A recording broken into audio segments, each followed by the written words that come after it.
Okay, well, good morning, everybody, and welcome to the Mediators New Breakfast Club. My name is Michael Cover, and Dave, Owen, and I moderate this, or whatever we try to do. This session is being recorded, and so it will be available for distribution once it's been kind of topped and tailed. We have two guests today, which Dave will introduce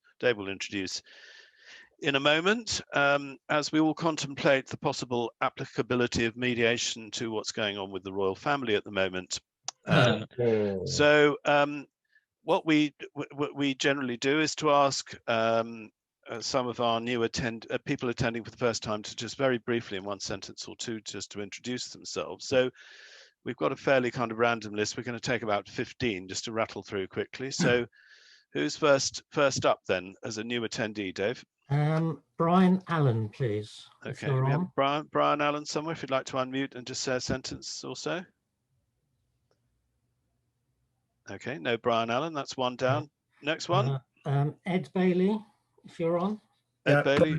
Good morning, I'm Ed Bailey. I'm a rural practice charter surveyor and I run Bailey's and Partners in Snowdonia and been running this practice since 2014.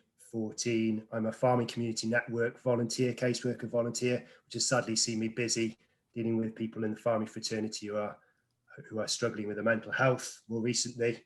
I'm very pleased to be invited. Thank you very much for doing so. You're very welcome. Okay, who's next, Dave? Caroline Buchan, please. Caroline Buchan. If you're on. Hi, morning. I'm a commercial barrister and mediator. I have been along to some of the events before a couple of years ago in London. There was a really good one about the peace process in Northern Ireland, which I really particularly enjoyed. But yeah, thank you for having me. Thank you. Okay. Valentino, please. Yes, I'm Valentino Buro. I am a director and associate convener of the Standing Conference of Mediation Advocates in Nigeria. I'm an attorney mediator and a mediation advocacy trainer. It's a pleasure being invited here. Thank you. Okay, you're very welcome, Valentino. Lovely to see you. Next. Hello. Good morning. My name is Steve Scarr. I'm an independent mediator based in Harrogate, North Yorkshire. We're already on it. No, I can be next. 1 second. Okay, or not. Michael, do you want to just ask the next 10 people? Yeah, that's all right. We'll do. Right. Who's next? Who's going? I can be next. Hi, everyone. This is my first meeting here.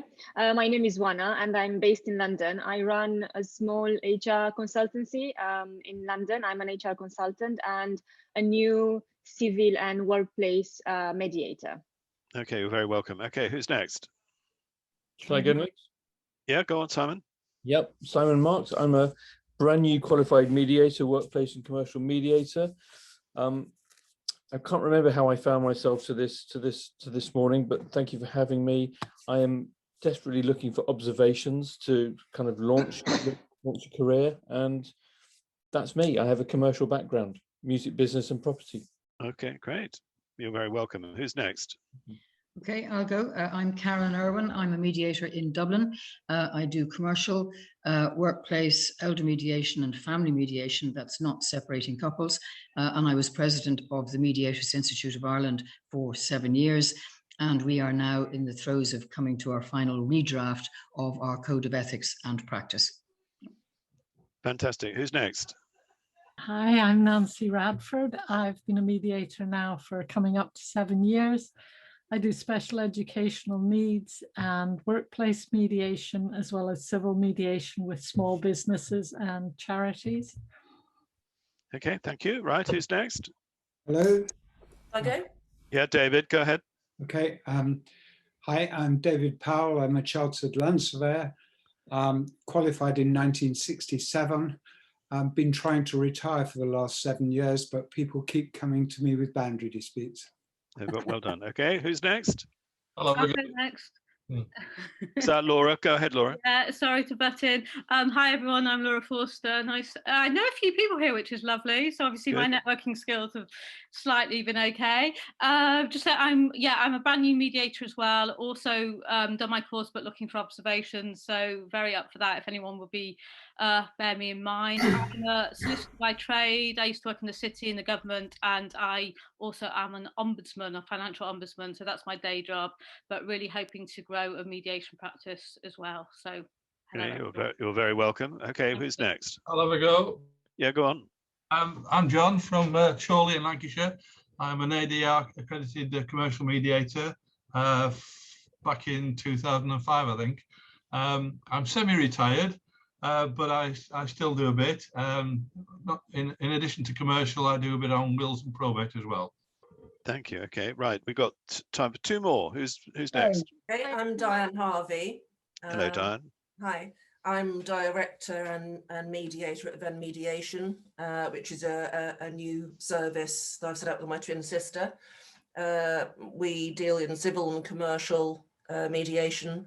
She specialises in workplace and I specialise in equine.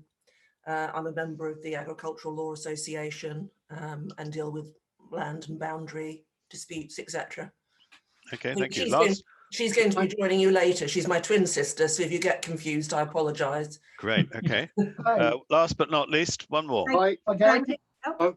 Okay. I was going to say, oh, it was Roger Levitt there.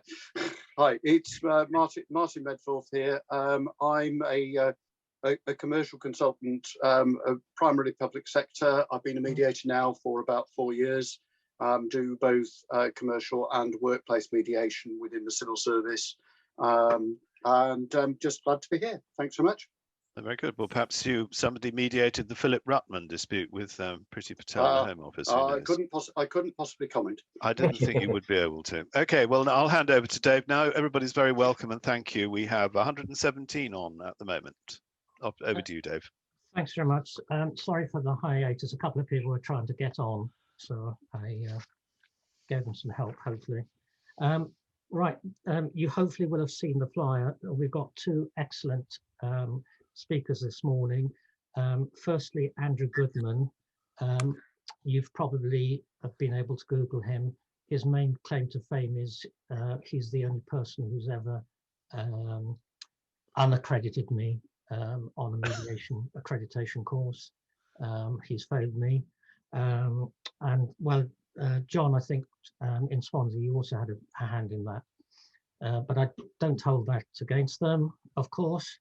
And secondly, at 11 o'clock, Paul Adams, who's the CEO of the CMC, has got about 3/4 of an hour session. So I'm sure that both of those will be extremely welcome as speakers. Andrew, I think you've spoken to us before. If I can ask you to kick off if you're ready, Andrew. Thank you. Thank you very much. Good morning, everybody. And first of all, can I thank David, Michael and Martin for giving me the opportunity to being Paul Adams' warm-up man.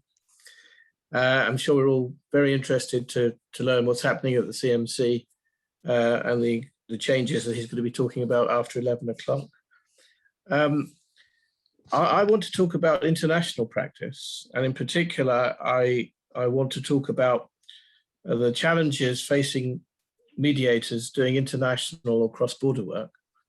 And I want to do it from a very specific perspective. I mean, what you take from the next 40 minutes is either going to enable you to help market yourself for international practice or cross-border work, or it's going to enable you to understand how to select a mediator if you are engaged as a mediation advocate.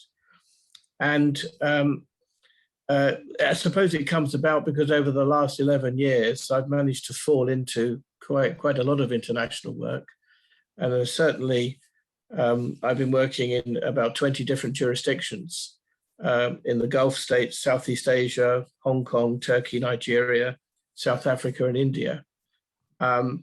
And before the pandemic, and I think in the year before the pandemic, I had something like 19 long-haul flights to various places, which I don't intend doing again because it's just ridiculous. But I found myself working both as a mediator and a mediation advocate, trainer, consultant, government advisor. I think what's worth the price of admission alone is really a tip on how I came to fall into doing this kind of work. And it's simply this, and I'm sure there are one or two very distinguished names on the audience today, who I dare say will do the same. When you go to a new place, whether it's for a conference or whether it's to meet a particular lawyer or particularly if it's a place you've never been to before, do not go as a tourist. Don't become a tourist. What you need to do is you need to engage in the business that you're there to do, but then you've got to network with local lawyers. You've either got to find local lawyers or fellow professionals from your home profession and aggressively network on the basis that the next time you come, it will be for them rather than the person that's hosting you this time. And that, I'm afraid, is what I managed to do over the last decade or so. Effectively network with local lawyers, put yourself out to go and speak to them in their offices or have lunch with them. If there is an Anglo local lawyers association, let them know that you're coming and they'll be very interested because they will find people for you to meet. And I've had this in Turkey, in Nigeria, I've had this in South Africa, in Singapore, and it's the most important way of developing an international practice. I think there are, this is a very wide subject, but I'd like to confine myself to 3 or 4 specific areas. One is jurisdiction, one is language or linguistics, one is to do with local business practice and social and cultural structures, which I think are incredibly important in having an understanding of where you are as a mediator and what you're doing. And I think in many respects, both as a potential mediator or in hiring a mediator, you've got to engage in a beauty parade. You've got to speak to people that you might select. You need to speak to the lawyers who might select you to get an understanding of the nature of the work that you're being asked to do or you're being lined up for. And in particular, you have to have a clear understanding of the kind of qualities that you are looking for and the qualities that you have to display if you're trying to engage in international work. Because there is no question it adds a completely new dimension on top of your existing work as to what you're doing, particularly in preparation and certainly in the way in which you have to deal with the parties and their lawyers. And I'm fortunate in the sense that I have a very eclectic practice now because I'm a panel mediator at institutions in Hong Kong, Bangkok, Ankara, Lagos, Delhi, and Kathmandu, which is a very odd range of places. But it means that you can take in cultural considerations that would escape the ordinary Westerner who suddenly pops up in a strange place, does the job and goes away again. And that's something I suppose I want to focus on. And the starting point is taking ordinary mediator selection and then adding these various other elements that you need to bring in. So what kind of a mediator is the client looking for, or more particularly is the foreign lawyer looking for? We start off with the labels that industry gives us: facilitative, evaluative, normative, transformative, transitional. Around the world, these are simply just industry labels. The reality is that you have to gauge very early on whether this is the kind of work which is going to require you to be directive, interventionist, robust, commercial minded, or whether, excuse me, whether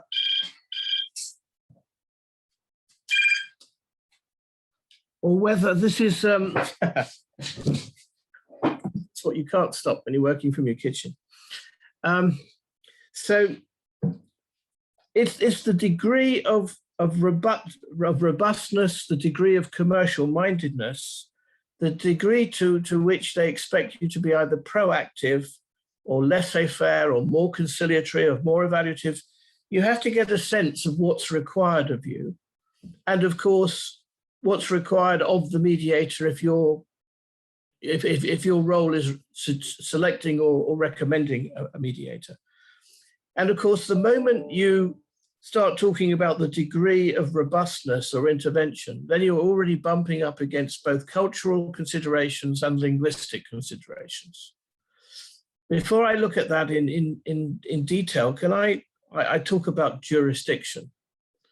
And I know that for many of you who are non-lawyer mediators, this may sound like, you know, lawyers talking shop, but I think it's very important to have an understanding of the jurisdictional elements that you're going to be working in. The chances are that either one or more of the lawyers who are engaging you are not from your jurisdiction. That's the whole point of doing international or cross-border work. And therefore, the challenge is to meet the expectation of the lawyer that comes from a jurisdiction other than your own. And it's this expectation which really requires you to undertake some degree of research into the hinterland of that particular jurisdiction. And it's not simply a question of academic theory. There are very practical consequences in having to understand the nature of the jurisdiction you're working in from the perspective of the mediator.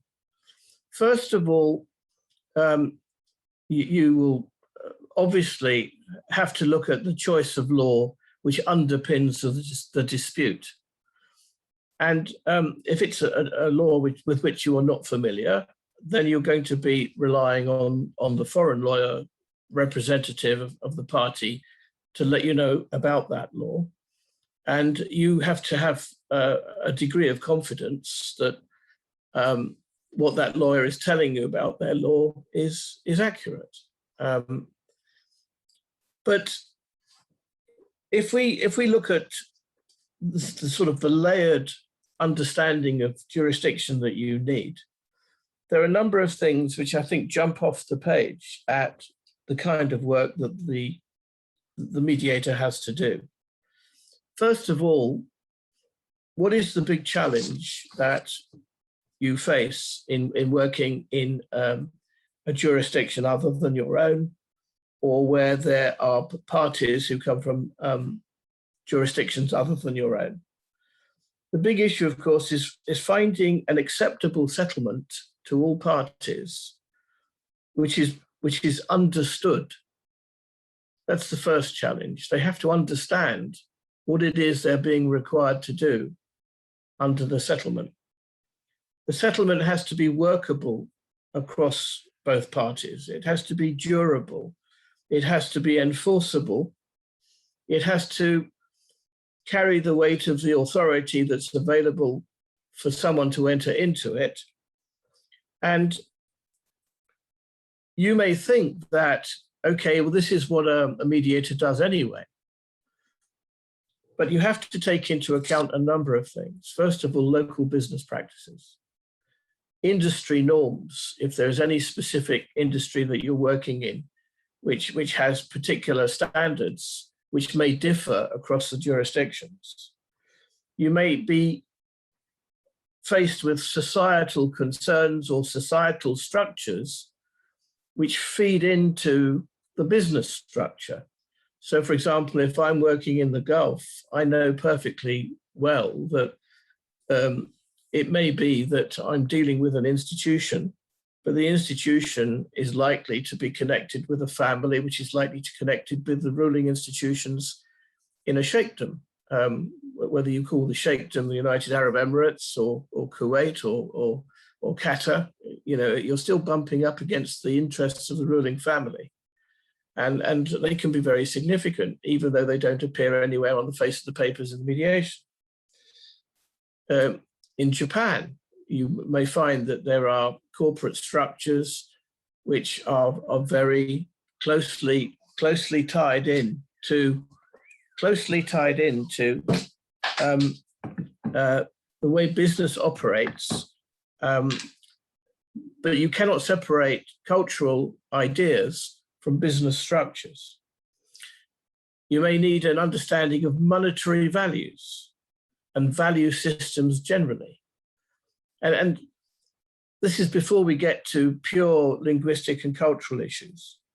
So let's pick up on the jurisdictional challenges for a mediator unfamiliar with a particular jurisdiction in which he's being asked to work.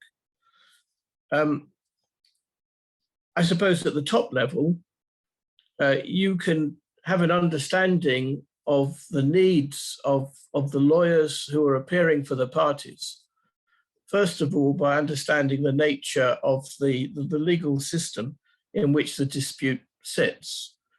So obviously, we are working out of a common law system, and we are therefore comfortable with the concept of precedent, so that the lawyers who wish to get involved in legal argument will between themselves be using precedent as an exemplar to try and provide an underpinning for their argument if the starting point is some kind of positional argument before they move on to understanding interests. But supposing one of your lawyers comes from a civil law jurisdiction, and you have no particular practice in a civil law jurisdiction which comes complete with a codification of law. I mean, as a rule of thumb, even if you don't know the first thing about the difference between civil and common law jurisdictions, you can say this, that in a civil law jurisdiction, because of codification, everybody is taken to know what the law is. The law is immediately accessible to anybody who looks it up. And that includes you, if you get a translation. But the problem with the civil law system is inflexible, and it's based on an interpretation of law rather than the practical application of law. And because of the inflexibility, it requires interpretation to differentiate. So you'll have civil lawyers arguing about interpretation rather than arguing about precedent. In a common law system, so if you happen to be working on a cross-border dispute involving the United States, Canada, Australia, various other, New Zealand, and the residual common law jurisdictions elsewhere, you will know that the great thing about the law is flexibility. It provides immediate access to justice, that is practical justice to the parties involved in the dispute. On the other hand, of course, it's inaccessible. The law in common law jurisdictions changes every time a senior court reports a case. And under those circumstances, while it's organic, it means you need a lawyer from that jurisdiction to tell you what the law is. So why is it important? Because as a mediator, it will tell you the kind of lawyers that you're dealing with, what their expectation is, what their background is, their comfort zone. This is important for you, either when they're choosing you to be the mediator, or if you are choosing a mediator from a jurisdiction where you know that the lawyer from another jurisdiction may have a completely different approach and a completely different attitude. The next thing about jurisdiction is the degree of regulation of mediation. So we come from an almost completely unregulated world so far as mediation in the UK is concerned. And if you're faced with a more regulated jurisdiction so far as mediation is concerned, that's also going to have an impact on the expectation of lawyers coming from that jurisdiction. So in particular, there are heavily regulated mediation jurisdictions in Turkey, in Italy, in Greece, and it's likely to increase around the world. And so you need to be aware that if the other jurisdiction is regulated, you need to have a sense of what the regulations are in respect of the way mediation is conducted there, simply in order to meet the expectation of the lawyers who are coming from that place. Now, one of the things about having a regulated mediation world, it tends to suggest that there will be strong support for mediation in that jurisdiction. And it's something worth knowing, the extent to which the courts in a particular country are likely to be pro or anti-mediation. Again, it feeds into the lawyer's background, the lawyer's hinterland, and also to an extent the lay client's hinterland. If the lay client is a large institution, particularly a commercial organization, then they will already be familiar with mediation if their own legal institutions are supportive of mediation. Whereas if there is a completely unregulated or an immature mediation jurisdiction, then it's quite likely that the client will be very unfamiliar with mediation generally and very nervous, therefore, of cross-border mediation or international mediation. And therefore, the mediator needs to provide confidence in the process and confidence in himself or herself. And that goes to questions of making sure you exhibit neutrality in the use of language, and you fall over backwards to make sure there's no perception of bias, in particular, cultural bias. Model of mediation. Many years ago, I was asked to talk to the High Council of Justice in Brussels from the perspective of English mediation. And to my utter astonishment, I discovered that they didn't know what a caucus was. They had no caucusing in Belgium or the Netherlands or France. And I suddenly realized, of course, that models of mediation don't extend to how the mediator is, the way the mediator behaves, acts, party empowerment, the extent to which the mediator is the manager of the process, or whether the parties are in fact the managers of the process. And in researching this for my writing, it became obvious that in the UK, we've fallen into a particular model of mediation almost by accident because of the way mediation came to England in 1989. And so we have not only do we have a facilitative model of mediation, but we rely very heavily on the nature of caucusing so that we can speak privately with clients or privately with lawyers or privately with experts. But you have to be aware that in other jurisdictions, the caucus is not an acceptable form of dealing with mediation, and it gives rise to trust issues in the mediator. So those of you who are familiar with the family model may discover that that is the normal commercial model in jurisdictions where you are being asked to mediate, or where one of the lawyers and one of the parties is coming from.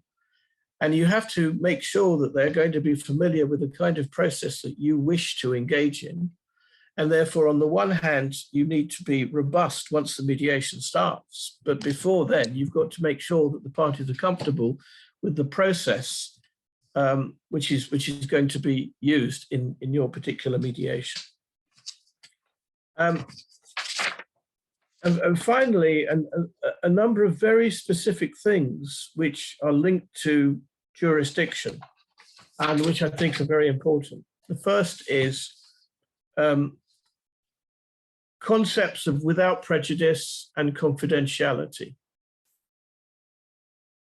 We work as mediators effectively only because the parties suspend their procedural war and allow themselves the freedom of negotiating within the umbrella of without prejudice and confidentiality. And in many respects, if we had no without prejudice context in which to work, mediation simply wouldn't succeed. And equally, people have to be confident that this is a confidential process and that their confidences will be protected both by the mediator and by the other side in order for the mediation to work. What do you do in a jurisdiction where they have no concept of without prejudice and where the content, where anything discussed in the mediation might afterwards be raised in court as part of a court case after a mediation that didn't succeed in bringing about a settlement? This is commonly the jurisdictions of the Gulf states have no understanding of the nature of without prejudice. And therefore, if a mediation does not succeed, it's quite likely that the offers that were bandied about in mediation might be taken into a court as evidence laid before a judge that the other side was willing to make concessions, and therefore that could be used as evidence of wrongdoing or admission of liability. For the mediator, that means that you have to be incredibly careful, not only about the use of language and the messages that you convey, but it's extremely difficult to work because you're almost straitjacketed. The answer may be, of course, that you rely very heavily on hypothesis. And I certainly remember mediating in Dubai in circumstances where I had to say expressly to a party, I'm not making an offer. I have no offer to bring from the other side. And you must understand that this conversation is not about any offer. However, were it to be an offer, should I be in a position to make an offer, how would you respond? How would you deal? And you're working purely on hypothesis until such time as the parties indicate that they would be prepared, were there to be that kind of an offer, to meet it, deal with it. The next thing in terms of jurisdiction is ratification. It may be, of course, that, and it goes to authority. What on earth happens if you're told that there is authority? Again, this happened to me on one occasion in Dubai, where, as far as I was concerned, there was a deal in the room. And then one of the parties says, of course, I now have to have this ratified by senior members of the family, or by the Sheikh's private office, or by a treasury committee, or by, and on and on and on. And I remember being in Dubai for 9 days waiting for ratification of a mediation that I thought had come to settlement. So you have to understand procedural matters which feel procedural, but which are in a sense cultural. And of course, that leads on to the big question, which is enforcement. Is the settlement going to be enforced in your jurisdiction, in the other jurisdiction, independently? Is the settlement agreement going to be portable so that it can be used by reference to the Singapore Convention? Bearing in mind that the UK is not a party to the Singapore Convention, and as presently advised, I don't think it will be joining the Singapore Convention, certainly not for a few years. because I don't think our government has any interest in joining the Singapore Convention. So enforcement is the last big thing about jurisdiction. And I want to move on to the two other areas that I'd like to touch on lightly before I open it up to questions. Language. All of us would like to work in our own language. Our preferred language, I should think, for virtually everybody on this call is English. And you may wonder how it is that I can work in 20 jurisdictions. And the answer is I speak English in all 20 jurisdictions, irrespective of whether anybody else speaks English or not. And to that extent, I represent the face of Western arrogance. And I have an expectation that if I'm hired, people will understand that I work in English, even if they wish to work through interpreters. And although that sounds chauvinistic, the starting point is that most of the world's commerce operates in English. International contracting is mainly in English. And it's reasonable to assume that if you're going to be hired or go onto a beauty parade, it's not going to be because of your linguistic skills, although that may be a pertinent, if you happen to be bilingual or trilingual in the appropriate language, that's a very big selling point. English can be problematic in dealing with people who think they speak English very well, but who are non-native English speakers. And I urge anybody that's working in English in dealing with cross-border or international work to be extremely careful. Please try and work out whether you are speaking to native or non-native English speakers. Non-native English speakers are taught English literally, and whose understanding of English tends to be a literal understanding. And I have got into all sorts of trouble in the past by failing to recognize, which I now do, the importance of trying to avoid idiom, vernacular, colloquialism, and non-shared legal jargon. I come across this often during the international student mediation competitions, where there are very, very good teams of students and lawyers who are non-native English speakers, who can be completely thrown by mediators or judges using idiom, which you and I wouldn't think twice about as native speakers. But I remember coaching a Turkish team, an extremely famous New Zealand mediator who should have known better, posed two questions during the course of talking to them. The first question is, who is going to do the heavy lifting?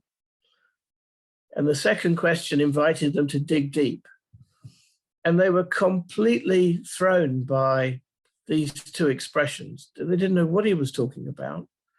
And even though they could work it out from the context, it distracted them as he continued in his conversation. And I think that's something we have to be very careful about when we're dealing with a foreign element. We have to make sure that there is an understanding of everything that's being said. You know, the role of the mediator is essentially to act not just as manager and chairman and problem solver, but here, interpreter, it becomes incredibly important. You know, as lawyers, we use English as a precision tool. And to an extent, so do we as mediators, and so we should. You have to be incredibly careful not to realize that the world of mediation is not confined to the Anglo-Saxon world. There is also a very strong and well-established Francophone world of mediation, a growing Spanish world of mediation, a growing Russian world of mediation. So language becomes extremely important, not just during the course of the work that you do, but in the course of your selection as well. And it's the ability to convey understanding, which is absolutely vital, particularly in the negotiation process when things may fall apart because of language that you use, which is either not adroit or it's misunderstood. And you also have to make sure that it doesn't carry with it cultural assertions that that are heard differently in different rooms. You know, one of the big challenges for the mediator is to make sure that everybody understands in the same way what is being said, whether it's in one room with everybody or in separate rooms with separate parties, or as between a lawyer and that lawyer's client. And none more so in making sure that you have the settlement right. And just another throwback to jurisdictional issues. You know, in many jurisdictions, the responsibility of the mediator extends to drawing up the settlement. The mediator is actually responsible for ensuring that the settlement as drafted is legal in the relevant jurisdiction, is workable, is sufficiently clear and detailed so that it won't fail for want of particularity, and that it simply carries the understanding of both parties.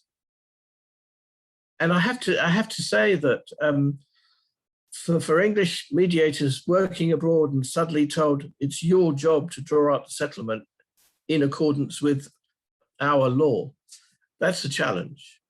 And it certainly happens. And therefore, you need to understand what it is that your role is going to be if you're operating in a different jurisdiction, which may be a far cry from what you would be expected to do here. But on the other hand, you can lay down your own rules and say, I will do this, I won't do that. And the lawyer in the other jurisdiction may find that unusual, may find it strange, but at least you have to set out these ground rules before you start. I want to touch very quickly on the influence of cultural values. I've talked about making sure that everybody in the room has a clear perception of what is going on and what is being said. And people may hear something which means, which is a culturally different cue so far as their perspective is concerned. And this is not simply societal, it's actually anthropological. For those of you who are academics, you will know that the early writers on mediation in the 50s and 60s, 70s, they weren't lawyers, they were anthropologists. And most of the time they were social anthropologists. And they were looking at dispute resolution in the three main areas of anthropological groups, that is cultures which are dignity, honor, and face cultures. Most of my work is in the East, and therefore I deal mainly with face cultures who do not want to be embarrassed either by the nature of the dispute or the extent of the dispute. They don't want to be embarrassed by a failure of understanding of what is going on. And therefore, communication is absolutely vital in dealing with a face culture. And you have to tread incredibly carefully as a mediator.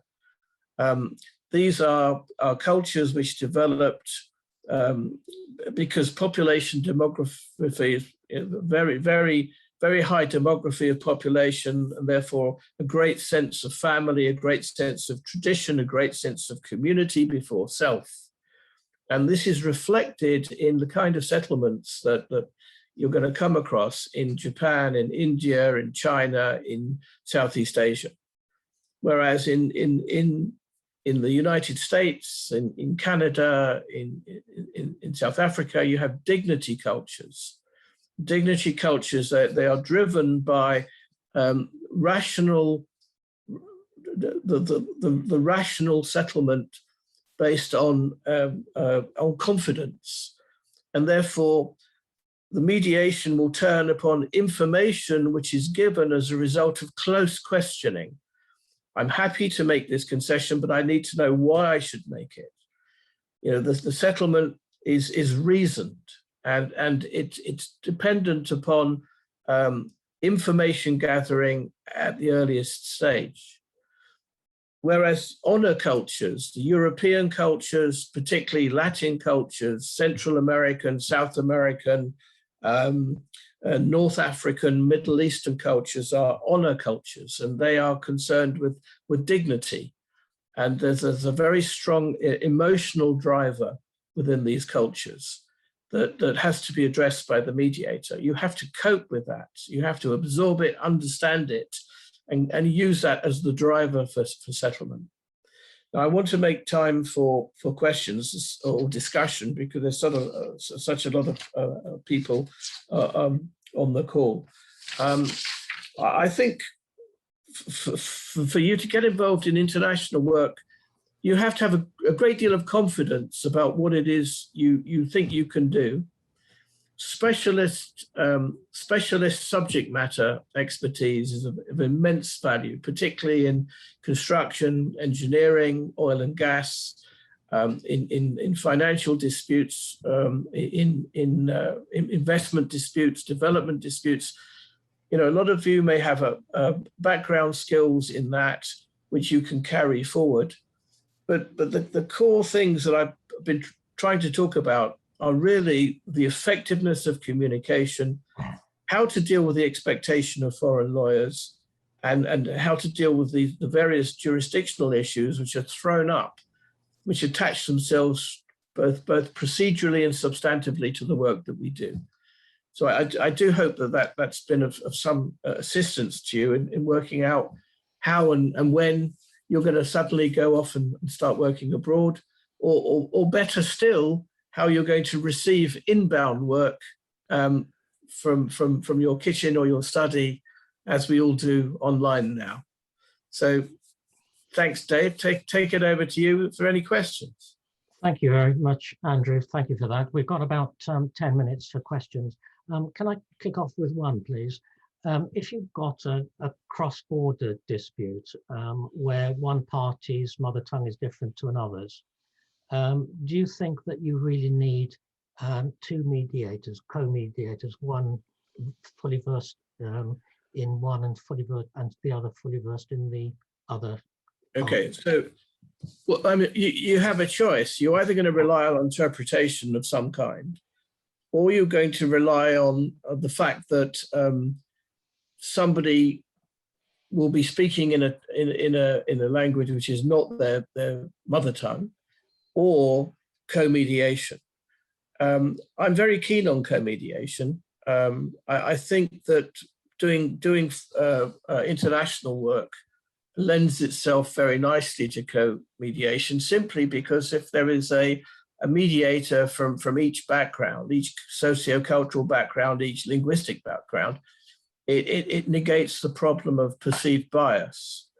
You know, even if we have no actual bias, there is a subliminal bias. We naturally gravitate towards the party that is easier to communicate with, to the party that's more like us. There's a problem with interpreters. You don't know the language that they are interpreting into.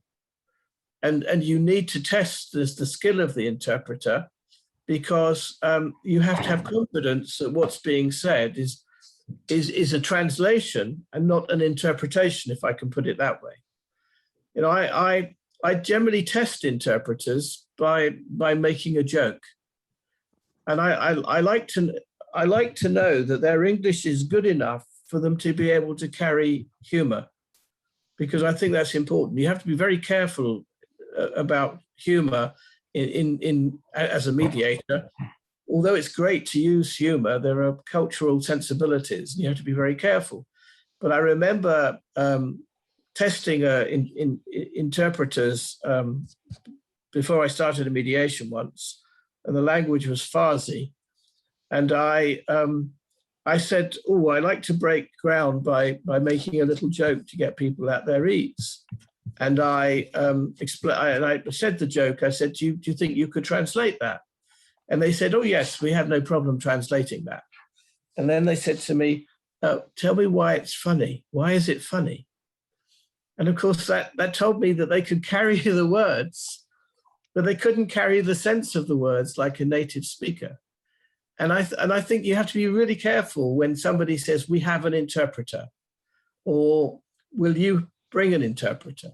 You know, so you have to be careful about that. You're absolutely right. Promoting co-mediation, I think, is a very good, I mean, it's a very good vehicle for getting people involved in international practice by bringing them in. And I think it's a good thing to do. Thank you. I think we've probably got time for 3 or 4 questions. So if anybody wants to unmute themselves. Hello, my name is Josephine. Thank you very much, Andrew. I actually have an agency with translation interpreting, and everything you're saying is spot on. One of the biggest things is the cultural consultancy. We always try to make understand the client, for example, going into what they really want to say and what is going to be understood. And I'm just going to give you a very quick example. I actually have a Schweppes here. Schweppes, when they actually went into the Italian market, it was translated as, instead of tonic water, it was translated as toilet water. So that shows you how important it is what you are saying. Thank you. I find curiosities. I think a mediator should be curious. You know, we always have as a starting point, you know, a basic approach, which is to try and understand what is important to people, what is important to the client, what is important to the lawyer, and then you can ask, why is it important?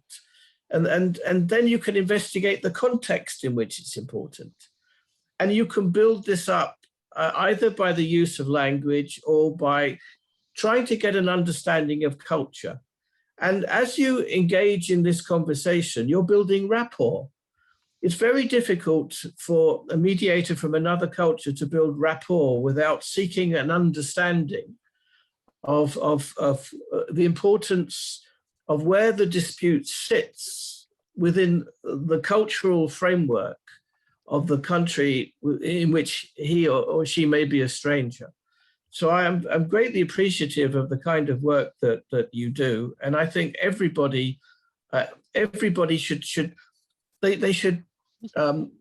engender, they should project this sense of curiosity, because then I think both the parties will reach out to the mediator and offer the mediator the assistance that the mediator needs. At the same time, the mediator is working psychologically to gain the information that he or she needs in order to bring the parties together. And sometimes, of course, it's not just the parties that are from different backgrounds or cultures. It may be the lawyers themselves. If you're dealing with a large multinational corporation, it's quite likely that there will be people from many backgrounds and cultures working in the same business, and you actually have to address issues which are germane to the specific person you're dealing with. I mean, I did a dispute where the client was Canadian, the lawyer was American on one side, and then there were 2 different Arab lawyers on the other side. And there was more tension between the Canadian and the American than there were between the Americans and the Arabs. You know, and you never know where that's going to come from. You've just got to watch out for it all the time. I mean, you know, it's very intellectually stimulating work, and it's always a learning process. If you're dealing with somebody from another country, you're learning all the time, and you should allow yourself to absorb things that are coming in, because all of a sudden you may see, now that's why that's important. I've got to address this, because if I don't address this, it will be a stumbling block. And I have to find a way of doing it so that both sides are comfortable. And both sides, it's very difficult to create a sense of balance or equality when you're dealing with this kind of work, but that's what you've got to strive for. Totally agree. Thank you. I think we've got time for 2 more. So anybody else, please? If I may, Jonathan Fingerhut here. Jonathan. Really interesting, Andrew. Thank you very much for that. I don't think you've really touched on, whilst words, traditionally they say are 7% of communication, whereas body language is over 50%, yeah. tone Yes. and so forth. So you've got the cultural stuff, but this whole thing of body language, and obviously the added dimension that when you're online, you only see part of the body language. You don't see my legs tapping up and down as I'm speaking to you and so forth. So how do you get around this body language, not necessarily the Zoom element, but just when you're with different cultures, whether it's you're working with Indians where yes is a shake of the head, that's the obvious one. I think that at the moment, if we're sitting on Zoom, you have, it's actually quite difficult for people to disguise their reactions within their face. We have a close-up in a way that we wouldn't normally have if we were sitting in a room. So I think there's some great advantage in that. And I suspect that even culturally, it's still quite difficult for someone to disguise the reaction that they have in and around their eyes when they're receiving information or they're dealing with something. Wider aspects of body language concern the interaction of people in the room sitting around a table. I didn't mention things like the importance of seating arrangements, the importance of the kind of seating. I came across I thought of a very interesting technique in Ghana where the mediator sits with the lawyers on either side of him, and then the clients further down the table. And the impression that's given psychologically is that the lawyers and the mediator form a panel of problem solvers in order to deal with the dispute. And I thought this was a fascinating idea. I'll try that the next time I was mediating, and I was faced with an elliptical table and it was impossible to do it. But you're absolutely right. In many cultures, body language is at least as important as the way people speak and the language that they use. And again, it's something you have to watch for. You have to be very careful. I mean, very obvious things. Crossing your legs can be seen as quite insulting in certain cultures, particularly if you happen to be pointing your feet at someone. If you're I mean, you should expect in certain places not to be doing the mediation in an office, but potentially to be doing the mediation in a more domestic environment. It's perfectly possible to be invited into someone's home for the purpose of getting to know them before they're prepared to engage in any negotiation at all. Certainly, if you go to, again, the Far East, it's quite likely that the parties will have a meal before they engage in the formal negotiation. Or one side will invite you to a meal, and as long as there's no perception of bias and you have a meal with both sides before things start, you have to work these things out. I mean, once you're engaged in a particular culture, then I suspect that you will make assumptions about always doing it in that way. And that's also a mistake. It's actually difficult to generalize. I'm conscious of the fact that I've generalized pretty much the whole of my talk today.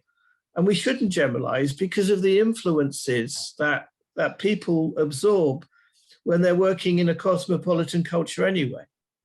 So, for example, supposing I was asked by supposing I had a French and an English disputant, and the mediation was in London, and I might be thinking to myself, well, wait a minute. I mean, I've got to be conscious of French language, French culture, but you shouldn't generalize. One of the reasons you shouldn't generalize is this person may have been in London for a long time, and London is the 6th largest French city because there are 150,000 Frenchmen living in London. So you shouldn't make too much of these cultural considerations unless you're going somewhere which is completely different beyond your normal experience. Thank you very much. Thanks, Jonathan. Thank you very much, Andrew, for that. In case people are not going to be able to stay until the end, perhaps I could just ask people to thank Andrew.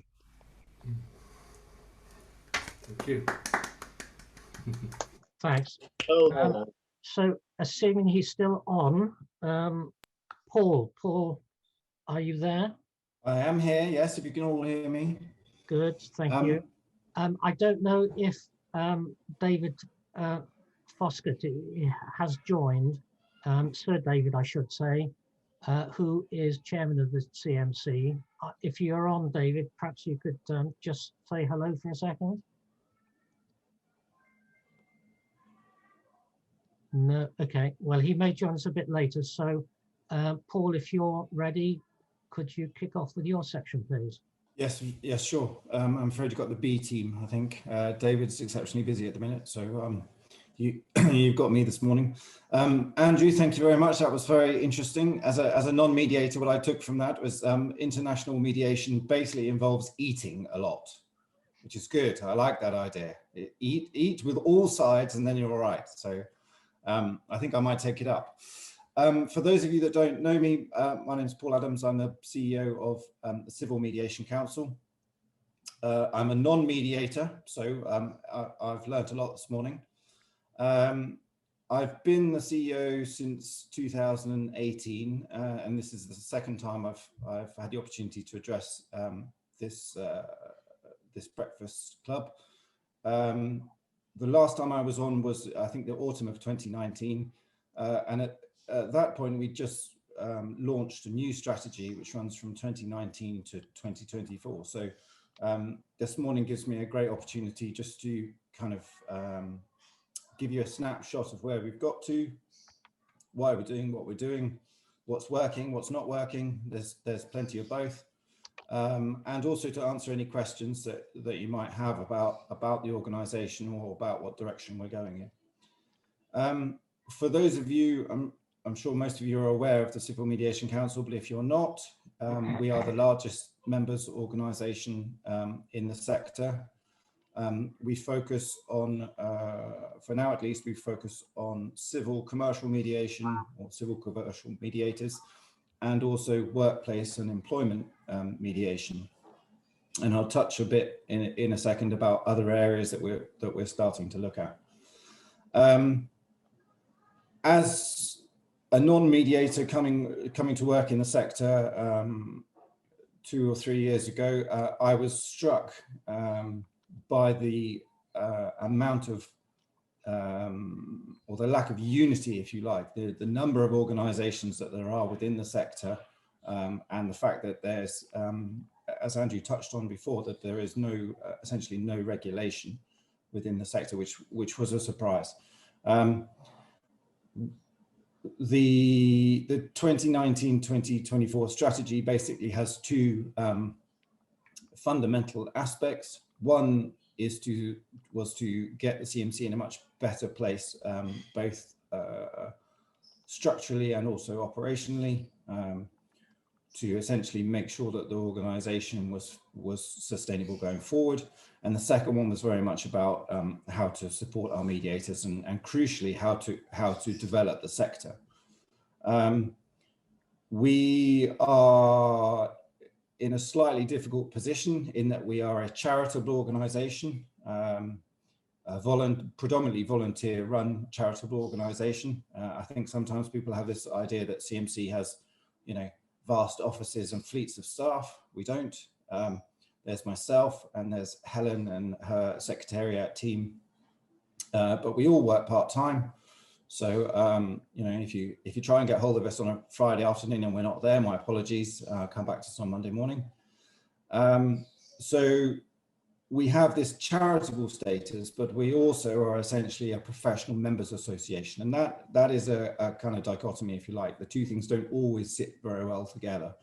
On the one hand, obviously, the interests of our members is hugely important, and we are only financed by the membership fees paid by our members, and therefore it's crucial, both for their benefit and for the organisation that we pursue what professional mediators are interested in. But as I say, we also have this charitable articles, and that's very much about what's in the public interest. And so we do have to kind of juggle that. Essentially, the strategy looks at what's best for our members. And, you know, a lot of you will say to me that what you're most interested in from CMC is finding work. And I understand that point of view. On the other hand, we have to look at what's best for the public. And that may or may not be the same thing. We also have to look at what's best for the sector. And that's certainly something that, as part of this strategy, we've tried hard to do. We've tried hard to look at how can we develop the sector as a whole, particularly working with other partners, as well as, you know, for the benefits of our members.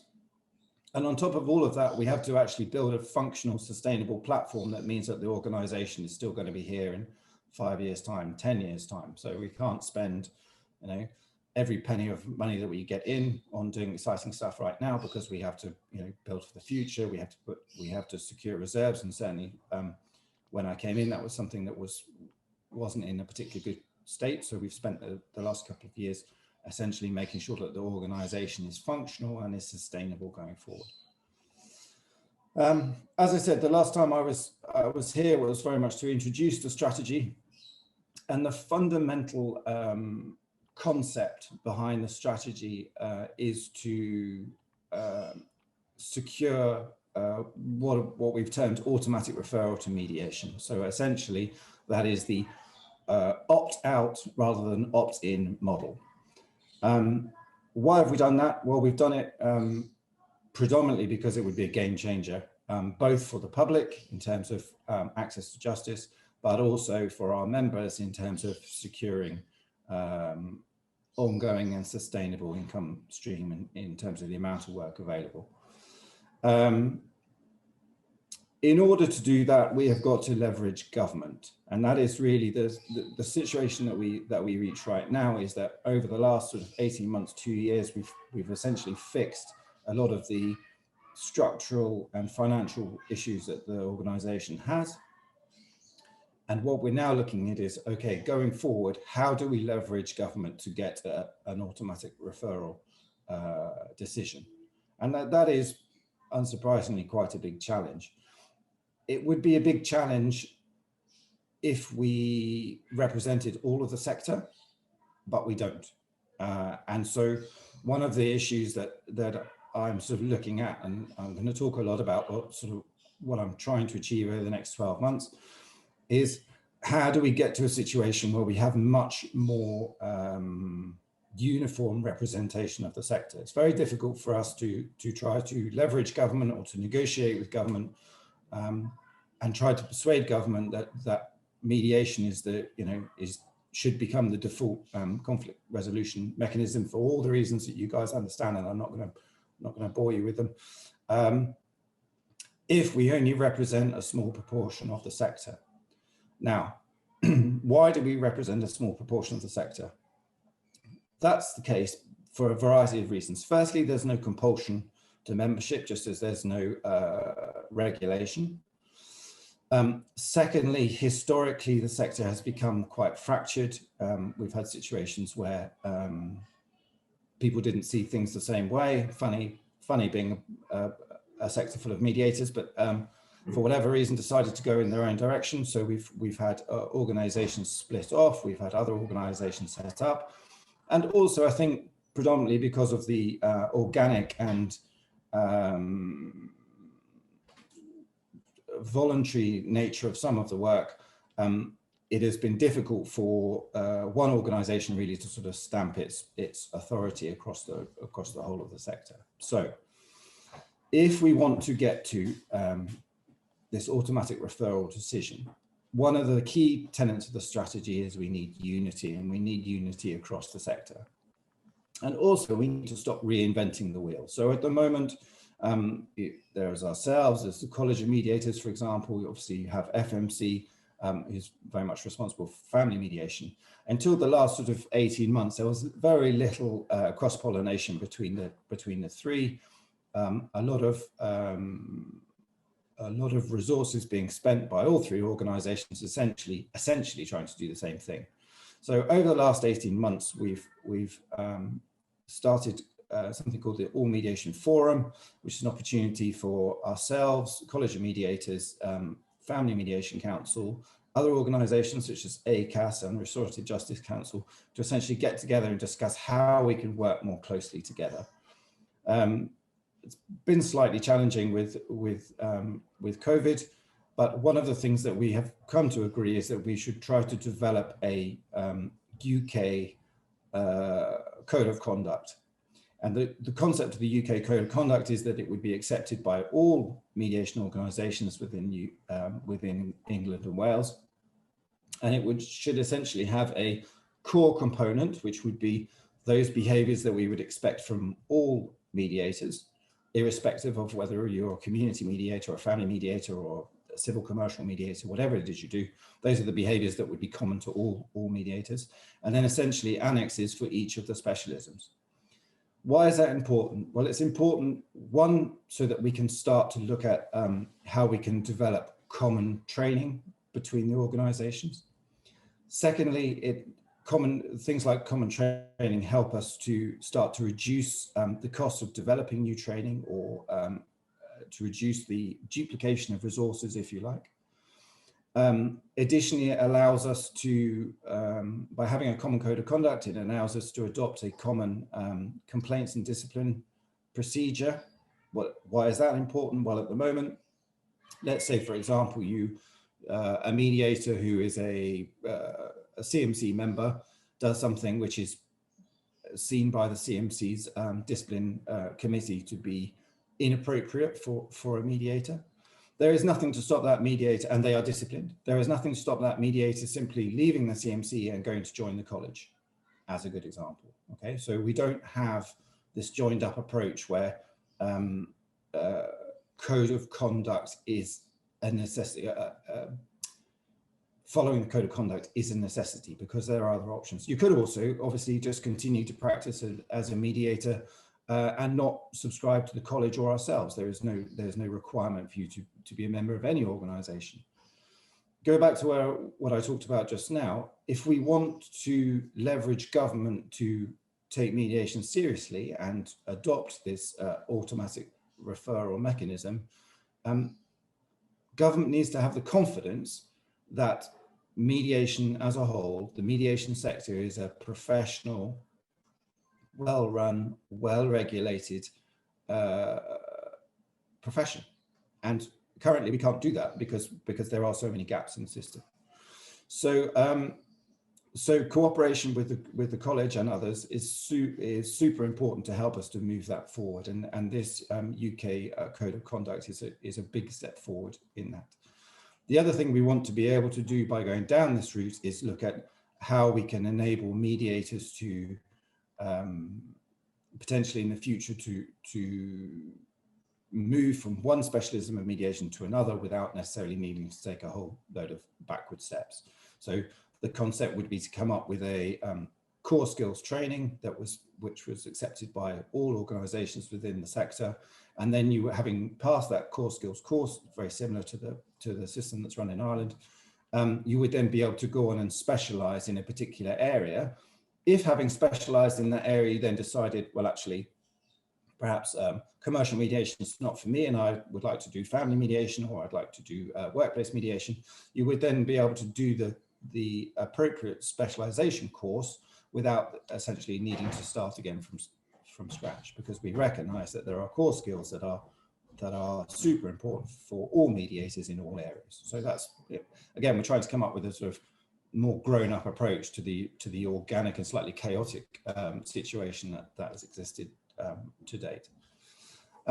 So all of that is going on sort of in the background at the moment, and I'm very happy to take questions, but perhaps at the end. The next thing that you might have seen, and I think was mentioned at the last Breakfast Club, we tried to change the membership categories that the Civil Mediation Council has. Why? I saw lots of messages earlier, people asking about the availability of observations, so I probably should tackle this one head on. One of the things that we realized is that over the last 10 years, the data says about 10,000 people have passed through CMC accredited training to become mediators. Now, the first thing to say, we all recognize that a significant number of those who take mediation training don't necessarily do it to become professional mediators. They do it perhaps as CPD for existing careers, or they want to be able to use it as a skill within another sector. So we understand that, but of those 10,000, around 7% have then gone on to become members of the CMC. And to be honest, 7% is not good enough. So if we want to try to generate this unity within the sector, then we have to dig in and understand why such a small number of those who passed training then went on to become CMC members. And one of those issues, and I'm sure this is going to ring bells for a lot of people, is the inability to get the observation. So a lot of people passed their training. They then looked at the CMC and thought, well, actually, there's no point in joining until I can get registered status. So I'll wait until I've got my observations, and once I've got my observations, I'll join. And of course, as we all know, observations have proved for many people, particularly those outside of perhaps London, have proved very difficult and in some cases impossible to get. So we need to find a mechanism to fix this, both from CMC's sustainability perspective, but also from the unity of the sector. You know, we are essentially turning away a large number of people who complete training each year because they don't feel like joining the CMC is accessible. So we've come up with a new associate membership category, and that's essentially for all new members coming straight out of training. All of those who complete courses from 2021 onwards will be given 6 months free membership. So essentially they'll automatically be enrolled in the CMC as they finish the course. And we are looking at a variety of options to change the observation model to try to find ways to help new mediators achieve registered status. Now, as ever with this kind of thing, there's two schools of thought. There's the certain registered mediators who would say, well, you know, I managed to find observations, you know, it's a sort of rite of passage and everybody has to do the same.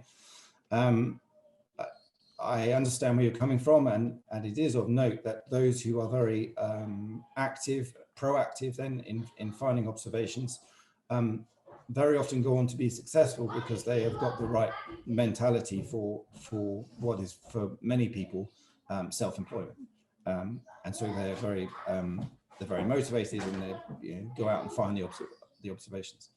It's also of note that traditionally CMC has been criticised for being very London-centric, and if you don't live in London, things have got easier now, I guess, because of COVID, funnily enough, and because of online mediation.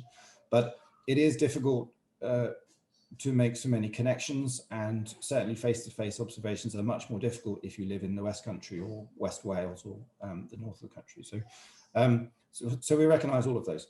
So we're trying to develop a new system, a points-based system, which will give points for completed observations, but also for other CPD, which will enable people to have more access. Crucially, also, one of the main reasons why we have registered status is to push up standards. And there are more ways to push up standards than just to focus on observations. So one of the things that we realized was we were very we were clinging to the observation model, but actually we could push up standards for lots of mediators who perhaps were choosing not to join by ensuring that they signed up to the code of conduct, by ensuring that they took CPD every year, by ensuring that they had insurance, by ensuring that they were subject to complaints and disciplinary procedure. All of those 4 things push up standards without anybody needing to have done an observation. So whilst registered mediator status remains from our perspective, remains the benchmark, what we want to do is to help encourage new mediators to get out there, to get experience, and to behave in a professional manner, and also for us to support them through the process. And from that perspective, Roger's been involved in helping us to try to develop a mentoring program so that we can help, again, push up standards, and that's not only for new mediators but for registered mediators as well, and learn from each other essentially. The second aspect to the membership categories is very much the senior mediators. So it's difficult for us to propose to be the sort of industry leader when it comes to standards, professional standards for mediators, when there are many very senior mediators who aren't members. That's slightly embarrassing from a CEO's perspective. And why are they not members? Very often because they've been in the industry for a long time and they don't feel like the CMC has brought them any benefit. Previously, once you got to registered status, it didn't matter whether you'd been a registered mediator for a month or 15 years. There was no sort of recognition of seniority. And so we've now brought in a fellow status, which we're hoping to award to very senior mediators, which will recognize their status within the sector. Hopefully that will encourage those senior mediators back, because they are the ones with the experience that we need to help mentor both our registered mediators and indeed our new mediators. So we're trying now to ensure that there is a home for everybody at CMC, whether a new mediator who's finished training last week, or you've been in the industry for 20 or 30 years. Hopefully everybody has something to contribute, and so we're trying to develop that capacity for everyone. I talked already about unity. Talk a bit more. We're increasingly looking to try to ensure that we aren't siloing people in terms of you come in and you're a civil commercial mediator and that's what you do. We're trying to work more closely with other partners. So I'll give you an example. Up until now, I touched on it earlier in terms of our charitable status, but until now, CMC really has had no education focus. So you would, on the one hand, you've got automatic referral, ARM, which is very much the sort of compulsion driving people to use mediation, or at least getting them to have to choose to opt out rather than have to choose to opt in. But there's also the whole cultural change in terms of how do we persuade society as a whole that mediation is a good thing, and perhaps in 15 or 20 years time everybody will recognize that mediation is the way forward and far fewer people will go to court in the first place. So we're now working with the Peer Mediation Network to develop what I think is going to be called youth mediation. So very much supporting the work that the Peer Mediation Network has done to date with the resources, or some of the resources that CMC has, particularly when it comes to social media, and also in terms of talking to government and trying to get philanthropic funding, etc. We want now to try to support mediation within schools, because they are not only the next generation of mediators, but also the next generation of mediation users. And even if not everybody subscribes to the idea, if at least they've had some encounter with mediation at an earlier age, hopefully they're then going to be more receptive to utilizing mediation later. So we've just agreed a 12-month pilot with the Peer Mediation Council, a Peer Mediation Network, sorry, which will look very much about how we can support them, how we can integrate it within the CMC, and then we'll see in 12 months' time, where we go with that. But you will see an increasing amount of youth-focused output coming from CMC. We're talking very closely with the College of Mediators in terms of, I've touched on this already, but how we can reduce duplication of resources, how we can support each other. We already have some projects that we work very closely together on. So the National Mediation Awards is a joint venture. The Send Mediation Register is a joint venture. And increasingly, we're looking at what other joint ventures we can do together so that we're all pulling in the same direction. Go back to what I said at the beginning about previous fracturing within the sector, and we are trying to pull these things together. I've got two consultations that I'm planning to run over the next 6 months. The first one will be very much with our training providers. Training is always a controversial issue, one of those things that I think everyone's got an opinion on. Some people think it's great, people think it's not great, some people think individual training providers are fantastic and others are rubbish, and vice versa. So it's tricky. One of the things that we want to do is to bring in independent assessment of training. So at the moment, for those of you who've all been through the system, but for those of you who perhaps haven't been through the UK system, what tends to happen at the moment is we approve training courses, those training providers then go away, market their courses, people come on the course, they pay the training provider provides the training and then assesses the individual at the end as to whether or not they are up to standard. Obviously, there is potential for conflicts of interest, and without wishing to get into debate on it, what we want to do is remove that potential conflict of interest. So what we're hoping to do in consultation with the training providers over the next sort of 6 months or so is figure out a mechanism where we can use independent assessment at the end of the training course. That allows the training providers to essentially teach, they'll understand the standard, they can then very much gear their training towards the individuals who are on a particular course. So, you know, if you've got someone who perhaps has a lot of background experience and you know, is has a lot of the skills necessary, perhaps you can stretch that person in that individual further. If you've got someone who has no relevant experience and needs, you know, quite a lot of mentoring to bring up to the standard, then you can concentrate on the basics. So the idea is to give the training providers more flexibility. Essentially, it's to provide a hurdle. If you get over the hurdle, that's great. But you have to get over the hurdle. So it's the analogy that I normally try and give is it's the driving test analogy. We want to get to a point where the test is independently assessed. When you go for your driving test, it doesn't matter if you've had 1 lesson, 10 lessons, 100 lessons, or you know your mum taught you and you just happen to be good at it. As long as you are above the standard, you are above the standard. So outside of that, you know, we're not interested in how you got there, and hopefully that will provide more flexibility within the system, but also more transparency in terms of the standards.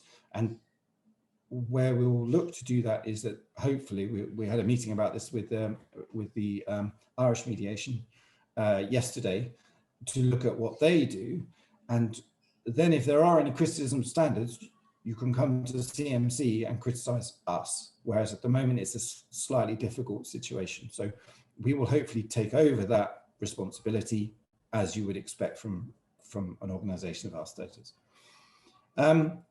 Second consultation is with the other organizational members of the association, and that's very much looking at the current panel mediator model. Go back to what I said already about leverage with government. Currently, we have our mediation provider members.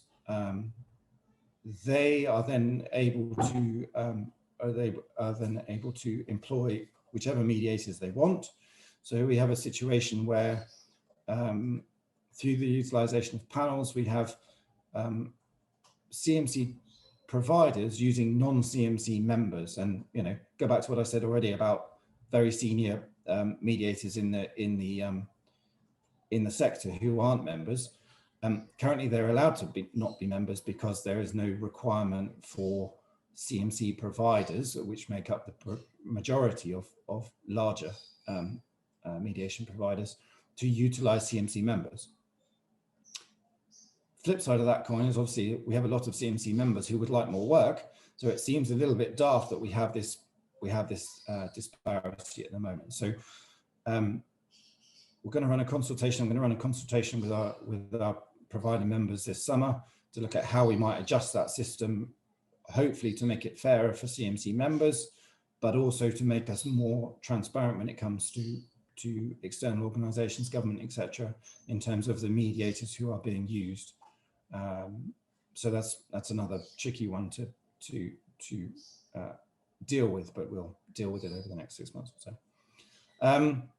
Elections. So the board, you'll be aware that a proportion of the board is elected, and we're coming up with annual election in March. So anyone who would like to consider joining the board, please keep an eye out for the election notices that will be going out. We're also, Tom Thomas, our current deputy chair, is stepping down after giving sterling service, and you may have seen in Mediation Messenger and others that we are currently recruiting for a new deputy chair. So the jury's out on that one. We have a new website coming. Charity Bod, our social media provider, has won a tender to provide a new website, and we're hoping to very much change CMC's online presence, particularly looking at making the website much more public facing. Okay, so at the moment it's a bit of a mishmash between information for mediators and information for the public. We aim to make the website very much public focused, and then all of the mediator information and crucially resources, and hopefully a forum as well, so that we can swap ideas, will be behind a gateway for our members. So the idea is very much essentially to have two sites, one who's the one behind the gateway, which is completely mediator focused, and hopefully we'll be able to go into more depth and provide more of what you need, and one which is very much public focused, which is cleaner, simpler. We're looking a lot in terms of how to simplify mediation terminology. Andrew touched on it earlier in terms of language that's used, a lot of terms that you guys use interchangeably or with an understanding of what they actually mean, very confusing for the public. And I certainly found that as an outsider coming into the sector a couple of years ago. So we need to look at how we can gear that to make the message to the public much easier for them to understand. Final one, which is research. Go all the way back to what I said about automatic referral. If we are going to persuade government to make a positive automatic referral decision, then we need the data to back up the efficacy of mediation. Now, you'll be aware that really the main piece of data that's out there at the moment is the CEDAR study, but we are aware that it is not the efficacy of mediation which will persuade government, it's the financial savings made by the efficacy of mediation. We've got to be realistic about this. The government is not going to make the decision we want purely out of good-heartedness. The only lever really that is going to force a decision or make a decision more likely is to be able to make the business case for it. And we need to go down that route. That data, very difficult to get hold of at the moment. So what the board has just agreed, we've agreed a budget to recruit a researcher who will run a scoping study. And this is not the research itself. This is simply to understand, okay, what data is it that we need that would be most effective to influence government in the direction we want it to go.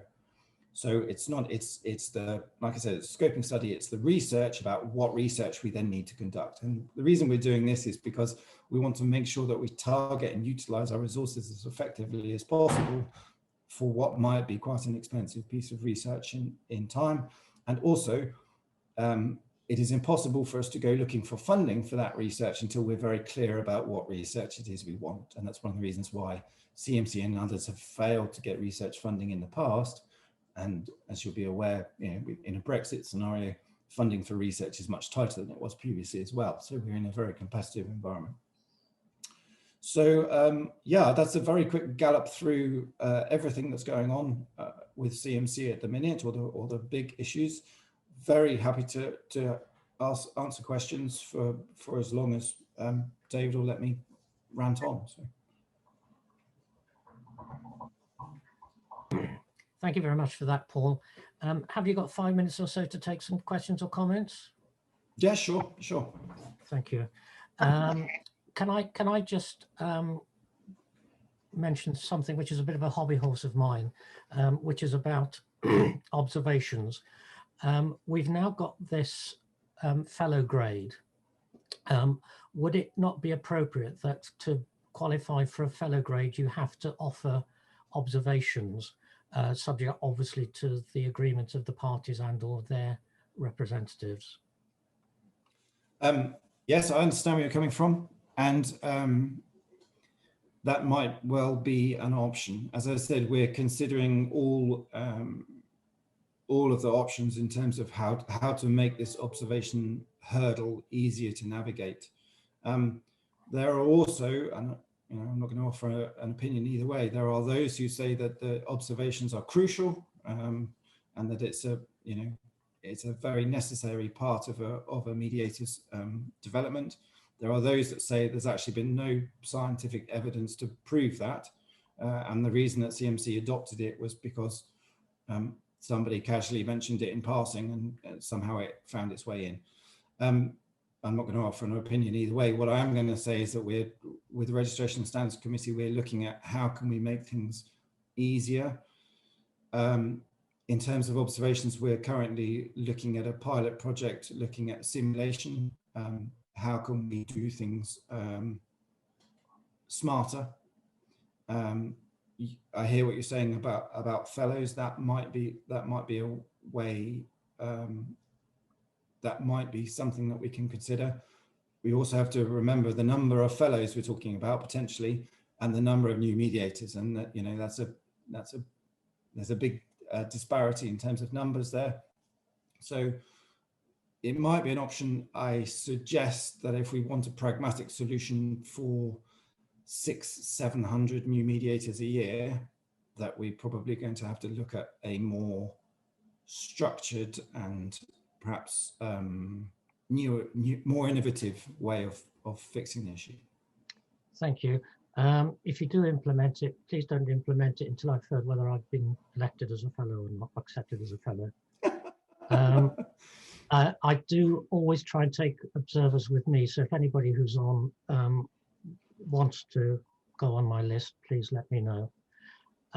So I think we've got probably time for 2 or 3 comments or questions. I have one, please. Yes, far away. Sorry, is that me? Yeah. Hi, Paul. Thank you for your time. Really appreciate it. I have put it in the notes, so it won't be a surprise to others listening, but I recently tried to become an associate of the CMC and was told, did all my training online due to COVID. Can't get observations very well, also doing community mediation. Really like the fact that the points-based thing takes into account online mediation. However, when I tried to register, I was told that I couldn't register with the CMC until I did a face-to-face assessment, which kind of seems to me to fly in the face of doing online mediation and everything else. And also, I did my training through CEDA. It was recorded. So I wondered, and they said to me that they're not doing face-to-face assessments until June. So it kind of goes against what you were saying about trying to get people on being a member with the CMC, because it's putting people off. Emma, I understand where you're coming from completely. I get sort of 2 things. Firstly, you 18 months ago, prior to COVID, if you had suggested that we would be able to do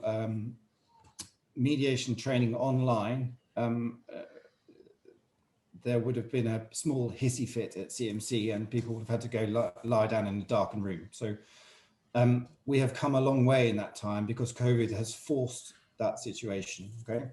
In order to get a positive decision to allow online training, because when COVID first kicked off, there was a view that we would simply wait it out until COVID had finished and then we would go back to face-to-face. There was a view that mediation is a face-to-face skill and you need to be able to demonstrate that you can do it face-to-face, okay? So that's, in order to get a positive decision to allow online mediation, the compromise was that there had to be a confirmatory phase that was face-to-face.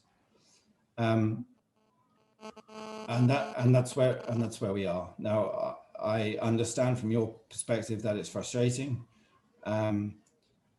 As I said, funnily enough, we were talking to our equivalent in Ireland yesterday, and they started off doing confirmation of training via video, and they went back to doing a confirmation face-to-face phase. So I think pragmatically, I'm going to say, I'm sorry, but it is what it is. If it wasn't for the confirmation phase, there wouldn't be any online training. So I won't be able to get you you can do it all online and never prove that you can, not you personally, but the mediator never prove that they can do it in the room. And that's where we're at. That's what the Registration Standards Council view of it is. I know it's frustrating with COVID. I don't think when we made that decision, we were talking about, this was made in April last year, and we were talking about confirmations in September, and we're now where we are now. But I don't think that will change. And certainly the experience of Ireland, who were ahead of us on this, is their view was it was a mistake to do everything online. Sorry, that's probably not the answer you wanted to hear, but that's where we are. No, I understand it's tricky. I do. Yeah, it's frustrating, like you say. Yeah. One, I mean, going back to joining as an associate, and look, with any of this, I'm not pretending that we've got all the answers. Yeah, we're making this up as we go along as much as anybody. One thing that we may need to do is to look at how can we bring you in with a proviso that you do the confirmation phase within a certain time or as soon as it becomes available. And that's something I can certainly take back, because we don't want to lose you. We want to help you make the transition. And I think that's probably the biggest difference I can say about where we are now to where we were. Before, it was a hurdle that you needed to figure your own way to get over. Now we want very much to help you on that journey. We want to create a pathway from the day you join your training course to the day you retire as a fellow. And we should be there for you all the way through. So I certainly don't want you to fall through the cracks, as it were, at this point. So maybe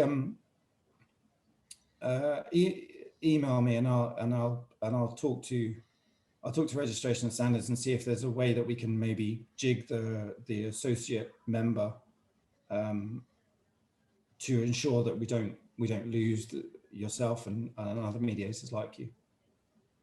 Yeah, Paul, a thought to add here, because obviously it's a very tricky situation at the moment, as a number of people have mentioned, which is highlighted by COVID.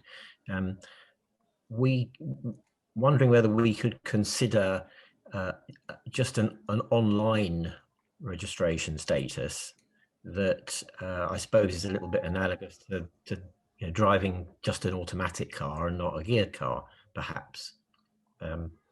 But on the other hand, I would say that having come through the system 12 years ago and having done my observations at that time, that with the benefit of hindsight, I found that they weren't enough to make it possible for me to mediate confidently on my own, which is one of the reasons why I now mentor newly qualified mediators, because it's something that I found was lacking when I qualified. So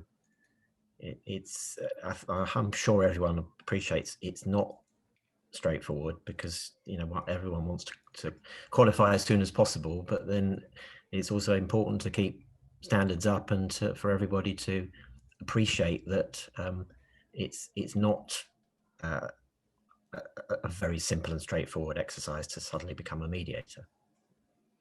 Yeah, Thanks, Roger, agreed. And I think that's why also we're looking at other options. How else can we, is observations the gold standard for developing mediators? Many say that some say that they are, some say that they aren't. I think they're part of the solution, but I don't think they are the solution. So how else can we look to support mediators in that sort of developmental period? I think we've got time for one more comment or question. I think Andrew had his hand up first. Sorry, Jonathan. Sorry, Jonathan. Couple of things, Paul. It took me 2 years to get my observations completed, but admittedly that was in 1980. And I suspect the difficulty was there's simply no work around, and there weren't mediators to take you out on observation. I think observations are very important. I think it gives new mediators the opportunity to see different personal styles, which I think are very important.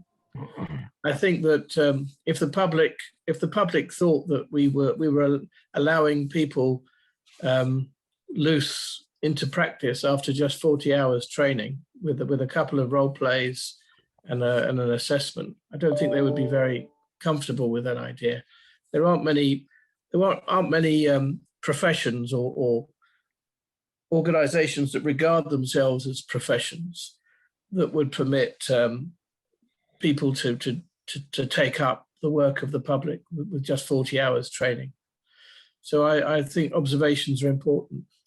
I think if you license training organizations to run courses, they should have an obligation to seek out observations from their trainers or from their faculty members. I think that if you're going to institute fellowship, not only do I agree with David that there should be an obligation on fellows in respect of taking observations, I think you should require fellows to offer their services to provide simulations, let's say a minimum of 2 a year or 3 a year to be a fellow. That should simply go with the territory. In most professions, and the lawyers all know this, senior members of the profession, they give back to the profession by helping train younger people coming into it. That's the whole point of traineeship, pupillage. There's no reason why that shouldn't be institutionalized by the CMC. I applaud what Roger's doing with his mentoring program. I think it could be formalized, and I think that a fellowship should bring with it responsibility. And I think there's no reason at all why the CMC in instituting fellowship shouldn't develop a formal kind of responsibility. I don't think we're like the bar. I don't like, if we encourage people to buy expensive training, if we say that there's room for 600, 700 new mediators a year, then I think CMC has a responsibility. You can't encourage people to join an organization and then provide nothing at the end of it. And it doesn't matter what it is that you do, whether it's ongoing advanced training, which is at nil cost, or whether it is some kind of mentorship program. It's got to be done. I agree. The question is how to cook it.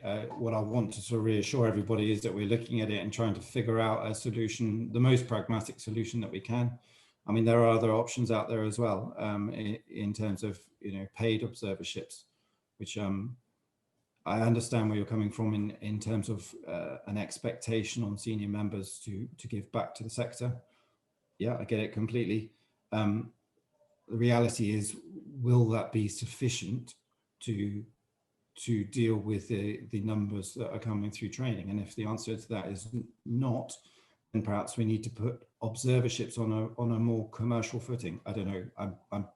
Don't quote me on this. I'm just kicking ideas about. But what I'm saying is that we are looking at the options and trying to figure out what is the best solution for the sector, and for our members.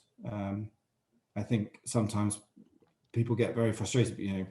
Several people have said to me, mediating can be quite lonely in that very often it's just yourself, especially when you've just finished training, and you feel like no one is there to help you. We're trying to figure out ways of making sure that on the one hand, the standards are kept up, and go back to what Roger said about the usefulness of observations, or Roger and Andrew both said about the usefulness of observations.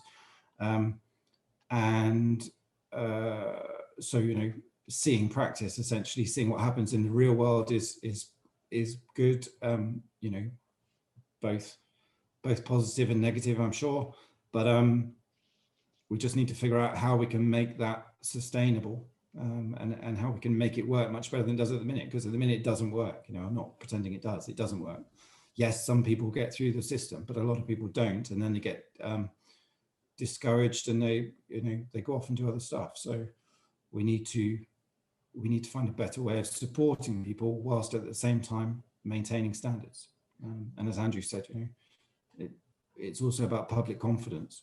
We need to be convinced that those who are setting out as mediators have genuinely got the skills and the experience necessary to do a good job. So, well, you won't have had a chance to monitor the chat, but there are an awful lot of people supporting the idea that certainly fellows, if as and when they're elected, should be required to take observers. I hear you, but like I said, my concern is the sheer numbers that you're talking about. There is a massive disparity between those who will be eligible and will choose to take on fellow status and the numbers coming through training. Now, understood.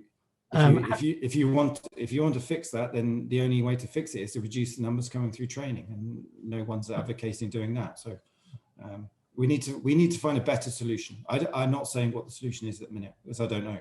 We will try and find a better solution. Have you got time to decide whether it's going to be a trade organisation or a professional organisation? Because sorry, I missed the beginning of that. Sorry. At the moment, right, my experience of mediation organisations is that they are principally involved in training as a main source of their income. And therefore, that they need to address the balance, because we can put as many people through the sheep dip as possible, but if there's not enough work out there, then people are going to get frustrated, as has been demonstrated this afternoon. If you're going to offer membership, a different tier of membership, and create this elite group, fellows, fine, but it's got to come with a tariff. And the tariff is not just about how much they pay, it's how much they give back. And Andrew's perfectly right. If you are seen to be a senior mediator, and I've been doing it a long time, and I've been mediating for 15 years, so nowhere near as long as Andrew, but you've got to be prepared to give back. And if you're not, then you're not entitled to be a fellow. End of story.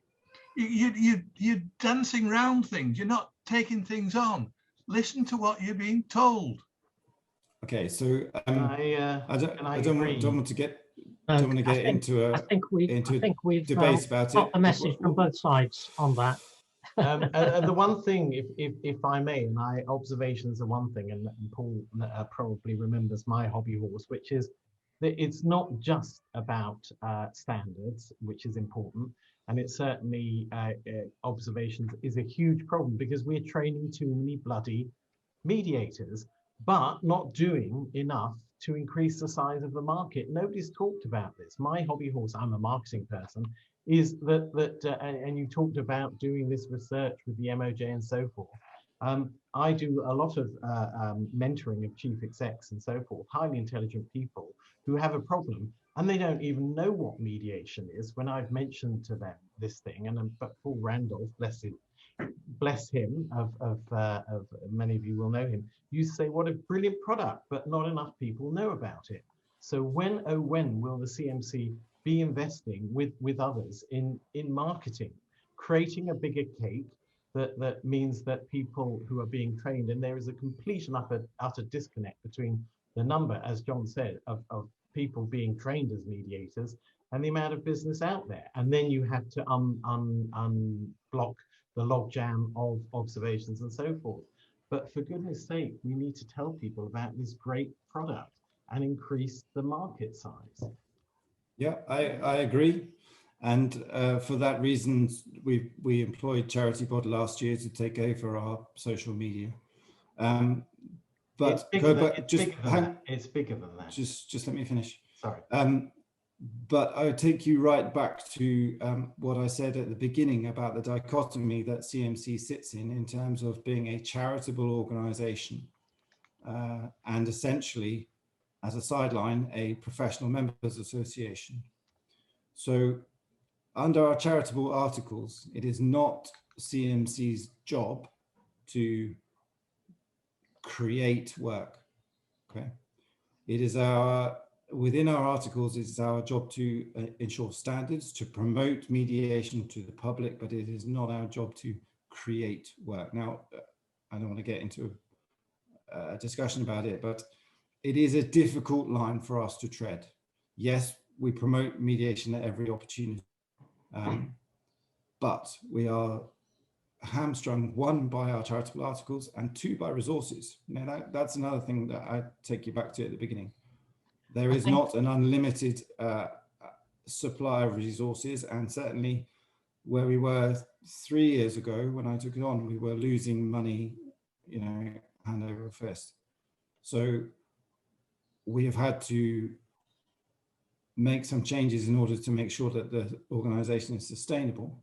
And only at this point have we got sufficient resources to start looking at, okay, what can we do with a small surplus that we've made over the last couple of years in terms of going forward. And that's, the decision is that research data is the preferred option.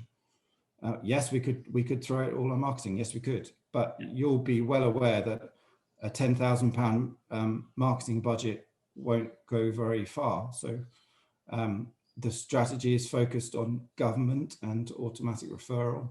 And if we were to get the automatic referral decision, then all the marketing in the world wouldn't have made such a big difference, because automatic referral is the golden egg, if you like. It changes everything. And so we're very much focused on that rather than utilizing what small resources we've got on additional marketing on top of what we're doing at the moment.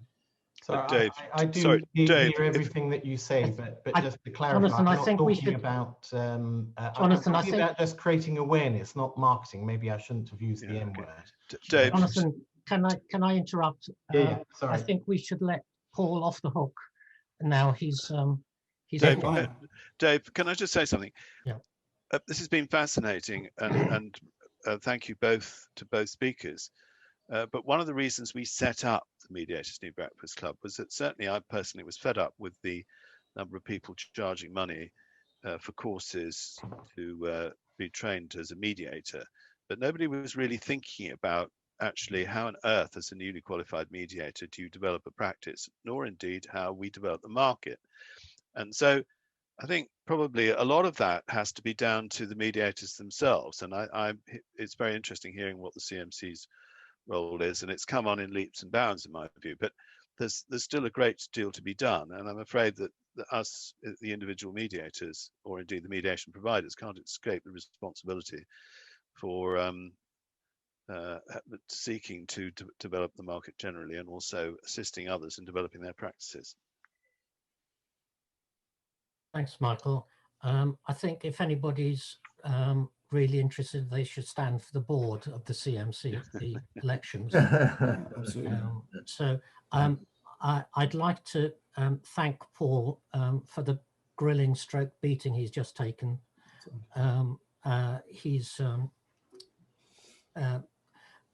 I thought I got off quite lightly, actually, in the grand scheme of things. Correctly balanced the needs and problems of the CMC. So thank you for that. Dave, So, Dave, has somebody got their hand up? I think wants to talk to you. No, I think we're applauding, aren't we, Hannah? Yeah. Thank you very much for that. One or two housekeeping. I think, Michael. The next meeting is scheduled for